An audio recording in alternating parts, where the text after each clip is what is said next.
중세 암흑기를 배경으로 하는 르네상스의 효시가 되는 소설이 있습니다. 그 소설의 제목을 제가 잘 알지는 모르겠는데 제 머릿속에는 생생하게 내용이 있습니다. 한 마을에 소년소녀가 살았었는데 소년이 바이올린을 참 잘 켰어요. 그래서 봄이 오면 들로 소녀와 함께 가서 바이올린도 켜고 노래도 하면서 재밌게 놀다 들어오기도 했습니다. 그런데 이 소녀는 너무너무 소녀가 가난해요. 그 집이 가난해요. 둘 다 같이 장성을 했죠. 장성을 하다 보니까 소녀는 늠름한 청년이 됐습니다. 소녀는 예쁜 아가씨가 됐습니다. 예쁜 아가씨가 되다가 보니까 저 높은 고궁의 성에 아저씨가, 부자가 이 흑심을 냈습니다. 그래서 소녀의 아버지에게 얘기를 했습니다. 소녀를 나한테 보내라, 우리 집에 보내라 라고 얘기를 합니다. 그러면서 내가 얼마든지 요구하는 대로 돈을 주겠다라고 얘기를 합니다. 그래 할 수 없이 이 소녀는 마음도 내키지를 않는 사람에게 사랑도 없이 시집을 가버리고 말았습니다. 그 이후로 그 고궁의 성 이 아저씨가 모든 것 금종령을 내렸습니다. 너무너무 아가씨가 예쁘기 때문에 밖으로 내놓을 수가 없는 거예요. 총각들이 흑심을 낼까 싶어서 밖으로 낼 수가 없는 거예요. 그래서 아주 고궁성을 높이 철장을 올리고 그러면서 시장도 가지 못하도록 만들었습니다. 그러니까 이 아가씨가 본의 아니게 감옥 아닌 감옥의 철장 생활을 할 수밖에 없었습니다. 하루는 겨울이 지나고 봄이 오는데 봄이 왔는데 이상하게 바이올린 소리가 들려요. 그러면서 높은 고궁 창 너머로 바이올린 소리가 들려요. 야, 이거 무슨 소린가. 그런데 내일도 똑같은 시간에 똑같이 와가지고 바이올린을 가만 들어봤더니 내가 아는 노래. 다음에 날 또 와서 또 그 자리에서 켜고 가요. 아하. 곰곰 깊이 들어봤더니 바로 이 자기 친구하고 봄이 오면 들에 나가가지고 함께 바이올린 켜면서 노래했던 그 노래. 아차, 친구가 왔구나. 바로 이 친구가 애틋한 사랑의 노래를 바로 이 자기 고궁 성 밑에서 켜고 있는 거예요. 그래 높은 창틀 넘어 깊이 살고 있는 이 아가씨한테까지 이 노래소리가 들린 거예요. 그래 도저히 참을 수가 없었습니다. 그래 편지를 썼습니다. 그래서 식모에게 저 지금 바이올린 켠 사람에게 이거 갖다 주세요 라고 쪽지를 써서 보냈습니다. 그 다음 날이었습니다. 다음 날 이 청년은 용기를 냈습니다. 그러면서 심부름꾼과 같이 해가지고 그 집을 통과를 했습니다. 그래 그 아가씨를 보찜을 싸가지고 보쌈을 해가지고 밖으로 출행랑 쳐버리고 말았습니다. 아무리 사람들이 장벽을 높이 쳐놓는다 하더라도 철장을 높이 쳐놓는다 하더라도 바로 이 바이올린 소리, 그 아름다운 사랑의 소리를 바로 그 소리는 모든 장벽과 철장과 담을 다 녹여버리고 말았습니다. 그래서 바로 이 르네상스 효시가 아무리 중세시대 때에 암흑기가 된다 하더라도 눌려있다 하더라도 바로 이러한 자유와 또한 먼 미래의 향수 이것을 많은 사람들에게 주어서 이 르네상스가 성공을 하게 되었습니다. 마찬가지입니다. 하나님께서 결단을 하시면 사람들이 아무리 갈라놓았다 하더라도 멀리 떨어지게 했다 하더라도 하나님께서 하나 되게 해주시고 하나님께서는 연합하게 해주십니다. 오늘 우리들은 6.25 한국 전쟁 바로 71주년 되는 주일입니다. 세계는 국제적인 정세는 우리 한반도를 떼어놨다 하더라도 하나님께서 함께 해주시고 연합시켜 주시면 우리들은 하나가 될 줄 믿습니다. 오늘 성경의 본문 말씀은 남북 왕국으로 이스라엘이 나눠졌습니다. 남왕국 그리고 북왕국이 남아져서 저 멀리 포로로 가 있는데, 이 포로된 이러한 남북 왕국 이스라엘 백성들 하나님께서 결단하심으로 말미암아 연합해서 한 나라가 되게 해 주시겠다라는 그런 예언의 말씀이 오늘 성경의 본문 말씀입니다. 하나님께서 결단하시면 하나가 될 때에 우리 한반도, 대한민국도 하나님께서 결단해 주시면, 하나님께서 역사해 주시면 하나가 되게 해 주실 줄 믿습니다. 바로 이것을 놓고 우리들은 기도할 수 있는 우리 교회가 되어야 할 줄 믿습니다. 오늘 성경의 말씀에 왜 하나님께서는 에스겔에게 막대기 둘을 가져와라, 그러면서 막대기 하나에는 유다, 의짝, 이스라엘이라 온 자손이라 쓰라 라고 말씀을 하시고, 또 다른 짝 막대기도 가지고 오라. 바로 이 막대기에는 에브라임 곧 요셉의 짝, 또 똑같은 이스라엘의 온 족속이라 쓰라 라고 말씀을 하시면서 네 손 안에서 하나가 될 것이야 라고 말씀을 해 주셨을까요? 하나님께서는 이스라엘 백성들이 하나가 되는, 연합되는 것이 중요한가, 아니면 하나님께서는 이스라엘이라 바로 이게가 중요한가? 왜 이렇게 연합하여 이스라엘이라 쓰라라고 말씀을 하셨을까? 우리들 한번 생각을 해봅니다. 또 하나님께서는 왜 23절 말씀에 에브라임과 유대 백성들에게 이제 더 이상 우상들과 가증한 물건과 모든 죄악으로 더럽히게 두지 않게 하겠다, 그리고 범죄한 모든 처소에서 이스라엘 백성들을 구원하여서 정결하게 하고 그 백성들을 구원시켜서 거룩한 백성 삼아 주시고 나는 그들의 하나님이 되리라 라고 이렇게 말씀을 해 주셨을까요? 지금 포로된 백성 아닙니까? 멀리 바벨론 파샤에, 바벨론 이어나라온 페르시아 파사에 포로된 백성들 아닙니까? 그런데 왜 이 이스라엘 포로된 이 백성들을 구원하여서 정결하게 해서 그들은 내 백성이, 나는 그들의 하나님이 되리라 라고 말씀을 하셨을까 생각을 해봅니다. 참으로 엄청난 이스라엘을 향한 하나님의 구원의 선포입니다. 오늘 이 말씀 속에서 우리들은 무엇을 생각해 볼 수가 있겠습니까? 당위성입니다. 당위성. 에브라임 요셉과 그리고 또 유다 이 지파는 나눠서는 안 된다.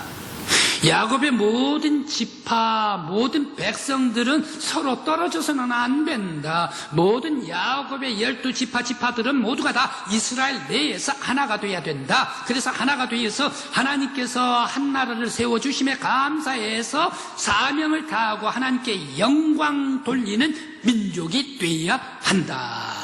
바로 이 당위성을 얘기를 하고 있습니다. 분산되면 안 됩니다. 하나님께서 택하신 백성들 분산되면 안 됩니다. 하나님께서 선택한 선민의 백성들 나누어지면 힘이 없어집니다. 안 됩니다. 하나가 돼야 됩니다. 바로 이 하나의 당위성을 얘기를 하고 있습니다. 여러분, 부부는 어떻습니까? 부부 말입니다. 부부는 떨어져 살거나 별거를 하면 어떻게 돼? 별거하고 떨어져 살면 어떻습니까? 근심 생기지요, 염려가 생기지요, 신경쇠약 생기지요, 이상한 계략을 짜게 되지요. 그러면서 거기에 병고가 생기지요, 기쁨이 사라지지요, 걱정, 근심이 계속 드나드는 것이 부부가 따로 떨어져 살고 별거할 때입니다. 그런데 말입니다, 부부가 함께 살면 어떻습니까? 함께 살면 위로가 됩니다. 힘이 됩니다. 기쁨이 됩니다. 은혜가 됩니다. 용기가 납니다. 격려가 됩니다. 병고는 사라지게 됩니다. 그러면서 다른 사람들 보기에도 축복스러운 것 같아요. 둘이 딱 같이 가면 어떻습니까? 어르신들 둘이 딱 같이 가면 웬 복이야. 축복으로 바라보입니다. 부부는 어떻습니까? 하나가 돼야 돼. 연합돼야 돼. 같이 연합이 돼야 된다. 이 이스라엘도 마찬가지입니다. 에브라임이나 유다나 간에 이 사람들 각기 떨어져서는 안 된다. 남북 왕국이 돼서는 안 된다는 얘기. 같이 하나가 돼야 된다. 오늘 우리 한반도가 하나님께서 우리 한반도 한민족 한국 백성들이 되게 해 주실 때에 우리 한민족 한반도는 하나가 되어서 하나님께서 주신 바의 사명으로 하나님께 영광 올릴 수 있는 아름다운 우리 대한민국이 되기를 간절히 기원합니다. 하나님의 결단, 하나님의 손 안에서 하나님께서 돌보시겠다는 말씀입니다.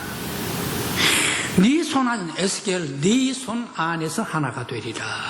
너는 잘 모르느냐? 내가 하나 시키겠다는 얘기. 네가 하나 시키는 게 아니라 내가 하나가 되게 만들겠다. 하나님께서 이스라엘과 하나님께서 남북 왕국을 하나 되게 하시겠다. 하나님의 의지란 얘기. 그래서 바로 이 백성들 비록 노예 생활을 하고 있지만 노예 생활을 해도 어떻습니까? 바벨론 포로란 얘기. 그런대로 페르시아 포로는 그런대로 이길 수가 있었겠습니까? 그런데 바벨론 포로는 엄청난 포로였습니다. 이스라엘이 포로된 그러한 나라들이 있었습니다. 저 애굽이지 않습니까? 바로 왕의 포로 아닙니까? 그들이 포로로 살면서 힘들고 어려워서 이 브로크를 찍는데 거기에 흙을 해가지고 거기에다가 지푸로 주고 나무도 주고 엮어가지고 단단하게 해야 되는데 아무것도 주질 않아요. 그러면서 이 성과 내라 이렇게 하는 게가 애굽 아닙니까? 얼마나 힘든 생활입니까? 그때 하나님 앞에 기도를 합니다. 이스라엘 백성들이 고통 가운데서 말입니다. 그런데 애굽의 노예 생활은 그런대로 쉽다는 얘기예요. 바벨론의 노예 생활은 어떻습니까? 그 마지막 유대 나라 마지막 왕 바로 이 시드기야 왕. 이 왕이 이제 바벨론 느부갓네살 왕이 침공해 들어옵니다. 그러면서 가족들끼리 함께 멀리 피난을 갑니다. 그런데 붙잡혀버리고 맙니다. 느부갓네살 왕 앞에 끌려갑니다. 느부갓네살 왕 앞에 끌려가는데 어떻게 합니까? 자기 아들, 딸들, 가족들 보는 앞에서 다 죽여버립니다. 그러면서 시드기야 눈을 뽑아버리고 말지 않습니까? 그런데 이스라엘 유대 나라 백성들은 어땠습니까? 비디비디 하는 사람들은 그대로 유대 살도록 놔둡니다. 그런데 똑똑하고 지혜로운 사람들, 예루살렘 귀족들 이런 사람들은 전부 다 잡아가는데 그냥 잡아갑니까? 엮어서 잡아가지 않습니까? 우리 강구 지역에 지금부터 한 10년 전에 명태 엮어가지고 발로 세우고 아니면 오징어 세워가지고 발로 세우고 엮어놓지 않습니까? 사람들을 엮어가지고 간다는 얘기. 착고로 엮고 또 발목도 엮고 팔도 엮고 그것만 엮습니까? 세상에 코와 코를 엮는데요.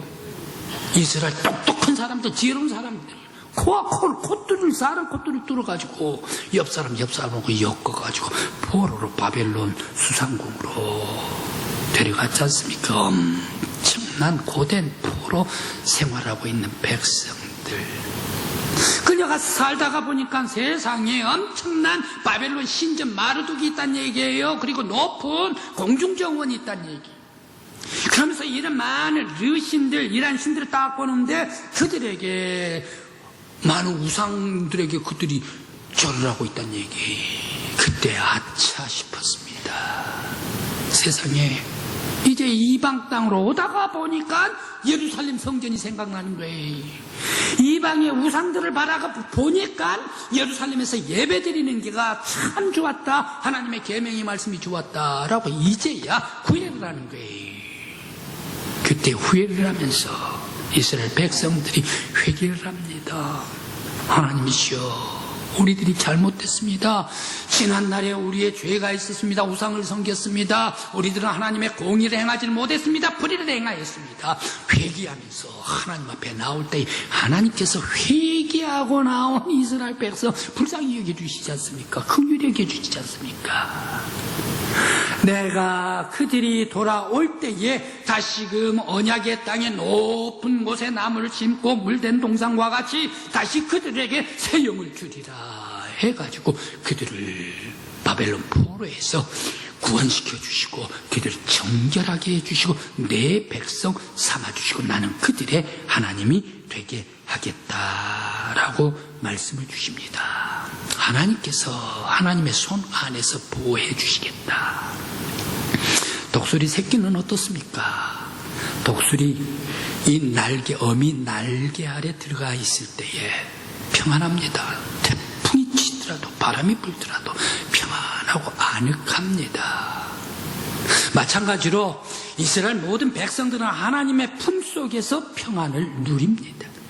오늘 우리 믿음의 성도들도 예수 그리스도의 품속에서 평안과 안식을 누리는 저와 여러분들이 되시길 간절히 기원합니다.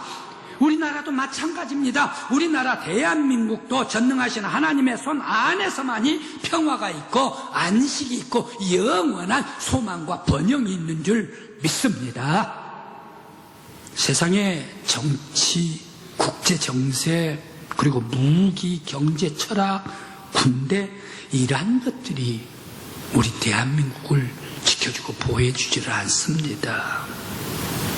더더욱 북한은 어떻습니까? 자기를 지킨다고 해가지고 핵무기를 만들지 않습니까? ICBM을 만들지 않습니까? 그런데 북한을 핵무기 ICBM이 지켜주겠습니까? 계속 가고하면 이런 무기 만들고 하면 그 나라 보호되겠습니까? 북한 사고 자체가 틀렸어요. 잘못됐어요. 핵무기 꽉 만들어가지고 ICBM 딱 만들어가지고 그 무기 딱 가지고 있으면서 마치 깡패와 같이 우리 무기 있어 때린다? 갖고 와. 거지 근성 아닙니까? 깡패 근성 아닙니까?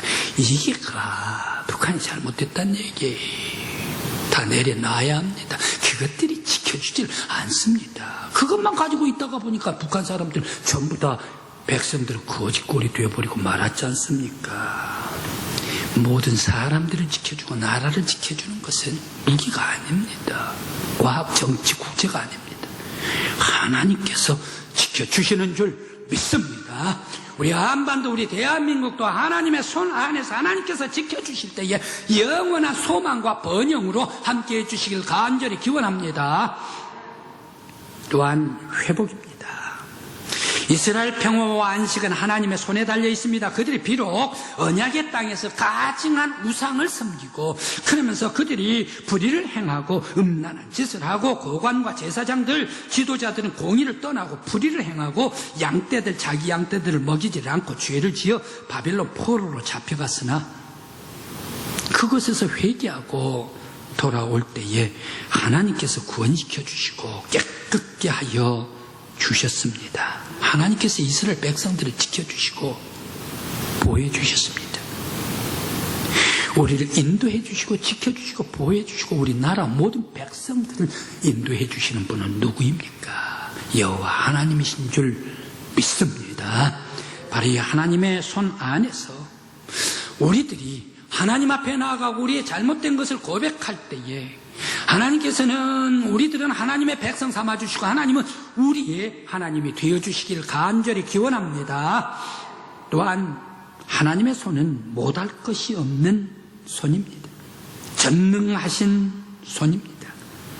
당시에 가장 무서운 나라가 어느 나라입니까? 바벨론 아닙니까? 이 바벨론 파사에서 구원시켜 주시고 회복시켜 주시고 돌아오게 해주시고 남북을 하나로 통일되게 해주시고 다시 그들을 하나님의 거룩한 백성 삼아주시고 하나님께서 보호해 주시고 지켜주시고 인도해 주셨습니다. 바로 그들을 지켜주시는 것과 같이 우리 한반도를 하나님께서 지켜주시기를 간절히 기원합니다. 지켜주실 뿐만 아니라 평화 통일될 때까지 우리를 인도해 주시길 간절히 기원합니다. 하나님의 손, 우리 대한민국의 번영과 평화와 안식은 하나님의 손에 달려 있습니다. 사람들이 이룰 수도 없습니다. 아주 최근에 현대사입니다. 동부 유럽의 현대사 여러분들이 다 잘 알고 있을 것입니다. 연세 드신 분들은 다 잘 알고 있습니다. 동부 유럽은 다 공산당이었습니다. 그런데 공산당이 다 어떻게 해서 전부 다 돌아가가지고 민주주의가 돼버렸나. 바로 왜 그랬을까? 큰 나라 소련 공산주의 딱 망해버렸죠. 러시아 됐죠. 그리고 또 동독, 서독과 통일됐죠. 그러면서 폴란드, 그리고 또 루마니아, 그리고 또 알바니아, 그리고 또 유고슬라비아 제일 마지막에 민주국가가 다 돌아서 버리고 말았습니다. 왜 이렇게 동부유럽이 한순간에 1988년부터 1991년까지 완벽하게 공산주의가 다 무너져버리고 민주주의가 완성이 되어버렸나? 바로 그것은 여러분, 하나님의 역사입니다. 하나님의 손이 바로 이 완벽한 공산주의를 물리쳐버리고 민주주의를 만들어 주셨습니다. 바로 이것은 교회의 힘입니다. 여러분 보십시오. 아마 이건 정치 신문 이거 나오지를 않습니다. 그런데 뭐가 숨어 있습니까? 제일 먼저 바로 이 동부유럽의 공산주의에서 민주화 운동이 제일 먼저 일어났던 나라가 폴란드입니다. 1980년 때부터 폴란드 노조 하면서 1982년에 바원사가 36살에 노조 위원장이 됩니다. 민주주의, 자유민주주의 지원이 열심히 공산주의 상대해가지고 싸우지 않습니까? 그런데 왜 싸울 수가 있었습니까? 바로 이 4년 전에 1978년에 여러분들이 잘 아시는 요한 바오로 2세 교황입니다. 교황인데 264대, 베드로가 1대 교황인데 이 요한 바오로 2세는 264대 교황입니다. 이 교황이 교황이 됐습니다. 교황이 됐는데 이 교황은 어떻습니까? 이탈리아 내에 있는 455년, AD 455년 이후에 1500년간에 처음으로 이탈리아 외부의 사람이 교황이 된 첫 번째 사람이랍니다. 그런데 더더군다나 공산주의 국가에서 첫 번째 교황이 된 사람이 바로 이 요한 바울의 2세입니다. 바로 그 사람이 1978년에 교황이 됩니다. 고향이 어디입니까? 폴란드입니다. 폴란드에 민주주의 젊은 청년 운동을 했습니다. 그래서 서품을 받고 교황이 되었습니다. 이제 바로 이 폴란드, 항상 자기의 고향 민주주의 이것 때문에 염려를 많이 하고 거기에서 지원을 합니다. 이때 지원할 때 가톨릭만 지원을 했습니까? 아닙니다.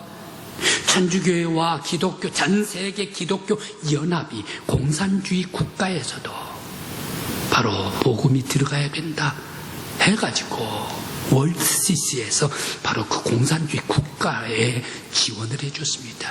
바로 그때에 들어간 지원이 폴란드 바웬사에게 들어갑니다. 그렇게 하면서 민주주의 운동을 하게 만들어 놓았습니다. 힘차게 운동을 했습니다. 그때 1988년에 폴란드 의회가 민주주의로 돌았습니다. 그러면서 1991년에 바로 이 폴란드가 대통령 바웬사가 돼서 완벽한 민주주의가 됩니다. 이런 민주주의가 꽃이 필 때에 그때에 독일도 어떻습니까? 동부 독일 말입니다. 동독 가만히 보면 바보 같은 짓을 한 것 같아요. 그 나라 입장에서 말입니다. 왜 그랬습니까? 바로 이 동부 독일도 이제 이 언어가 같기 때문에 텔레비전 채널이 동부 독일에서 서독으로 다 들어갑니다. 서독은 공산주의니까 채널이 재미가 없어요, TV가. 그런데 모든 서독 사람, 동독 사람들이 다 서독 사람들 자유 TV를 바로 보는 거예요. 뉴스를 보고 그러면서 즐기는 거예요. 그러니까 이 전파를 타고 동독의 자유와 이게가 동독으로 막 향해 들어가는 거예요. 그러니까 동독 사람들은 서독의 자유스러운 그런 텔레비전을 보면서 자유를 동경을 하고 있는 거예요. 그러면서 이 동부 독일의 기독교 교회들은 어떻습니까? 바로 그러한 지지, 세계 교회에서 지지해주는 그러한 모든 지지가 동부 독일에 들어갑니다. 교회에 들어갑니다. 그렇게 하면서 교회 복음이 들어가지요. 그러면서 서독에 이 자유가 들어가지요. 텔레비전이 들어가지요. 그러다 보니까 자유를 동경을 하면서 서독이 10만 명 이상이 동독을 탈출해가지고 서독으로 들어왔지 않습니까? 그러면서 넘어가 버립니다. 폴란드 넘어가지. 그러다가 보니까 러시아 어떻습니까? 러시아 지탱할 수가 없는 거예요. 고르바초프 시절 때 여러분들 너무너무 잘 알지 않습니까? 그래서 고르바초프 시절 때에 베레스트로이카 어떻게 하면 이 공산주의 체제를 유지를 할까 이것저것 어디로 댕기다가 그 큰 나라에서 결국에 무너져버리고 말지 않습니까? 그때가 1991년에 12월 26일 날 바로 이 옐친한테 대통령으로 딱 넘겨주고 민주주의로 돌아와 버립니다. 이란 동부독일이 넘어갈 때에 폴란드, 동독, 그러면서 러시아, 체코슬로바키아, 그러면서 유고슬라비아 이런 모든 나라들이 전부 다 민주주의 국가로 돌게 되는데 바로 이 속에는 뭐가 있습니까? 복음의 하나님의 손이 바로 이 동부독일에 역사하고 들어갔기 때문에 이 모든 것이 다 민주화되고 무너질 수가 있었다. 하나님의 손이 함께해 주신 줄 믿습니다. 하나님의 손이 함께해 주셔야 됩니다. 어느 순간에 갑작스럽게 언제 이렇게 민주화가 될는지 알 수가 없는데 너무너무 갑작스럽게 공산주의 다 무너져버리고 말았지 않습니까? 그러니까 죽다가 싫은 사람들, 기독교를 지금도 죽다가 싫어하는 사람들이 있지 않습니까? 어느 나라에서 싫어합니까? 꼭 두 나라 있어요. 왜? 중국이 싫어합니다. 여러분 친구들 많이 있죠? 선교사, 중국 선교사 많이 가신 분들 있죠? 바로 그분들이 어떻습니까? 전부 다 선교사 10년 전에는 다 들어갔습니다. 그런데 가정 예배를 드리다가 전부 다 쫓겨왔다고 얘기를 합니다. 중국의 선교사가. 철저하게 중국은 선교사들을 받지를 않습니다. 색출해서 추방시켜버립니다. 그리고 또 한 나라가 있죠. 북한입니다. 북한 어떻습니까? 성경에 성자만 가지고 있다 하더라도 바로 이 기독교의 기자 찬자만 얘기하더라도 그 사람 어떻게 버립니까? 전부 다 화형시켜버리고 총살시켜버리지 않습니까? 왜 이렇게 공산주의에서 바로 이 기독교를 철저하게 싫어합니까?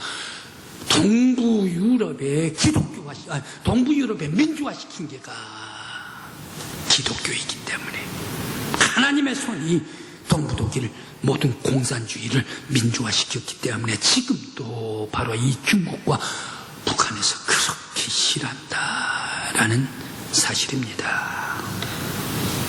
그런데 제가 하나 흘려버린 거가 있습니다. 놓쳐버린 게가 있습니다. 아차 싶습니다.